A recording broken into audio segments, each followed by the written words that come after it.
हाँ जी, अस्सलाम वालेकुम दोस्तों, की हाल है? ठीक हो? सेहत तबीयत ठीक है? सब दोस्तों की फरमाइश ते 2-4 दौड़ियां की हाज़री, उस तो बाद इजाज़त। वीडियो स्किप नहीं करना, वीडियो पूरी लाजमी व्यू करनी है बिरा जी। तो वीडियो अगर अच्छी लगे तो वीडियो शेयर भी लाजमी करना। अच्छा, एक लगदे नूं आख्या कि दस अपने नाल ईमान दे तू तेरा की नुकसान मैं कीता है, क्यों मुल्क नूं आदा बेलजिया ते नाम उस्मान मैं कीता है। मैं नाल प्रूफ ते दस सकता ते इत्थे जो एहसान मैं कीता है, तेन यार बना के सौ रब दी सारा दुश्मन जान मैं कीता है। ते कमेंट मार के दसो केड़ी जगह तो वीडियो वेख रहे हो बिरा जी। ज़रूर लाजमी कमेंट मार के दसना केड़े ज़िले वीडियो जा रही है। अच्छा, कि सन दे नहीं ताने गुरबत दे, तेरा बख्त ना शाला ढले, ना शुगल बना साडी गुरबत दा, अख यार करा नहीं थले।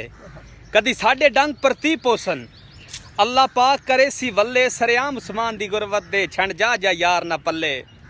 ते मजीद सब दोस्तों की फरमाइश से दौड़े इंशाल्लाह हुण अगो आए लाइव है शुगल मेला बनावा करा दे। ते ज़रूर वीडियो शेयर करना और लाइक ज़रूर करें। थैंक यू मुहब्बतां बिरा दियां। ते जितने बिरावे दे कमेंट मार के दसे केड़ी जगह तो बोल रहे हो, तो कित्थे बह के वीडियो साडी वेख रहे हो। थैंक यू जी, शुक्रिया। इंशाल्लाह अगली वीडियो दे विच मुलाकात होसी नव्यां दौड़ियां नाल। लव यू हो गया जी।